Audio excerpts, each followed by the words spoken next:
जहाज उड़ने के लिए तैयार था। तभी एक व्यक्ति बहुत कीमती गाड़ी से उतरा और बड़ी तेजी से दौड़ते हुए एयरपोर्ट में घुस गया। उस व्यक्ति को किसी प्रोग्राम में जाना था जो खास उसी के लिए आयोजित किया जा रहा था। वह अपनी सीट पर बैठा और जहाज उड़ गया।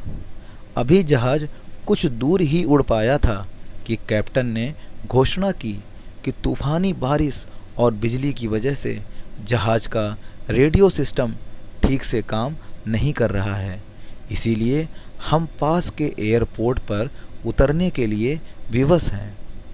दोस्तों, मौसम अत्यधिक खराब होने के कारण पास के ही एयरपोर्ट पर जहाज को उतार दिया गया। जैसे ही जहाज रुका, वह व्यक्ति कैप्टन से शिकायत करने लगा कि उसका एक एक मिनट बहुत कीमती है और होने वाले कार्यक्रम में उसका पहुंचना बहुत ज़्यादा ज़रूरी है। उस व्यक्ति की जहाज के कैप्टन से बहस हो ही रही थी कि तभी पास खड़े दूसरे यात्री ने उस व्यक्ति को पहचान लिया और बोला, डॉक्टर पटनायक, आप जहां पहुंचना चाहते हैं टैक्सी द्वारा यहां से केवल 2 घंटे में ही पहुंच सकते हैं। यह सुनकर डॉक्टर को तसल्ली हुई और डॉक्टर ने उस व्यक्ति को धन्यवाद दिया और टैक्सी लेकर अपने गंतव्य की ओर निकल पड़ा। लेकिन ये क्या, आंधी, तूफान, बिजली, बारिश ने गाड़ी का चलना मुश्किल कर दिया। लेकिन फिर भी डॉक्टर ड्राइवर से कहकर गाड़ी आगे बढ़वाता रहा। अचानक ड्राइवर को आभास हुआ कि वह रास्ता भटक कर एक सुनसान इलाके में पहुंच चुका है। डॉक्टर को अपने गंतव्य पर पहुंचने की बहुत जल्दी थी।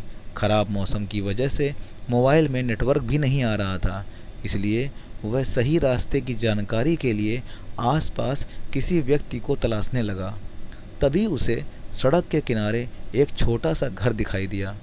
सही रास्ते का पता पूछने के इरादे से वह गाड़ी से नीचे उतरा और उस घर का दरवाज़ा खटखटाया। अंदर से आवाज़ आई कि दरवाज़ा खुला है, जो कोई भी है अंदर आ जाइए। अंदर एक बुढ़िया आसन बिछाए भगवत गीता का पाठ पढ़ रही थी।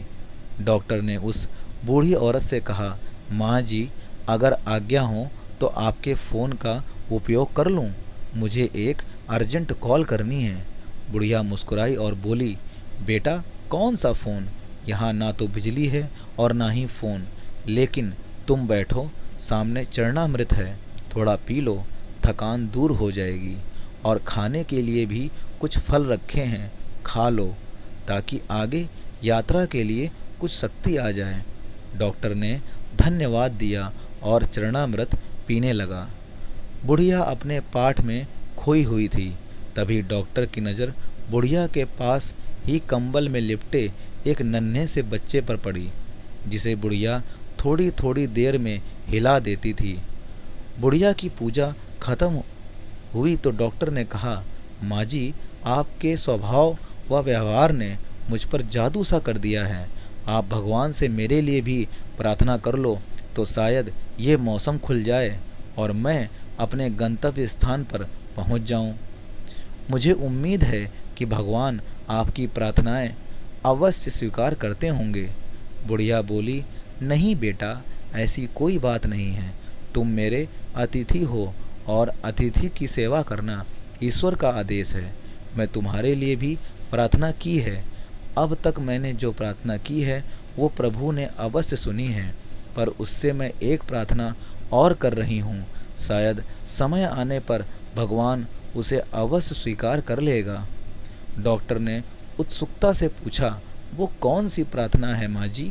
बुढ़िया बोली, ये जो 2 साल का बच्चा तुम्हारे सामने अधमरा पड़ा है, ये मेरा पोता है।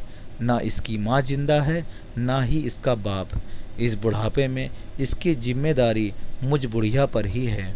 यहाँ के डॉक्टर कहते हैं कि इसे कोई खतरनाक रोग है जिसका वो उपचार नहीं कर सकते।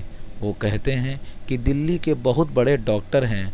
क्या नाम बताया था उनका? हाँ, डॉक्टर पटनायक, वही इसका इलाज कर सकते हैं।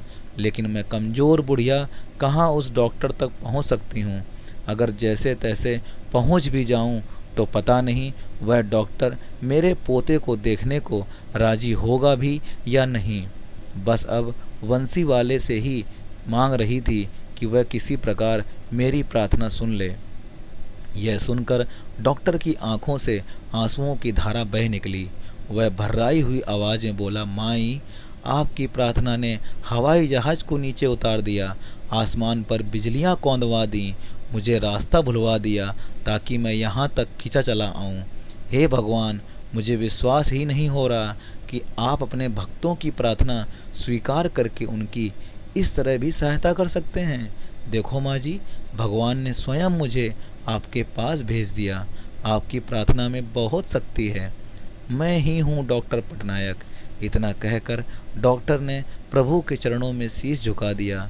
दोस्तों, सच्चे मन और निस्वार्थ भाव से की गई प्रार्थना को भगवान अवश्य सुनते हैं। कहानी पसंद आई हो तो चैनल को लाइक, सब्सक्राइब और शेयर करना बिल्कुल मत भूलिएगा। और चैनल पर नए हों तो अभी के अभी बेल आइकन को भी प्रेस कर दीजिए ताकि आपको हमारी सारी स्टोरी सबसे पहले आपके चैनल पर मिले। दोस्तों, इस तरह की सच्ची और अच्छी कहानी सुनने के लिए मिलते हैं अगली कहानी में। तब तक के लिए दोस्तों, जय हिंद, जय भारत। दोस्तों, खुश रहिए, आबाद रहिए।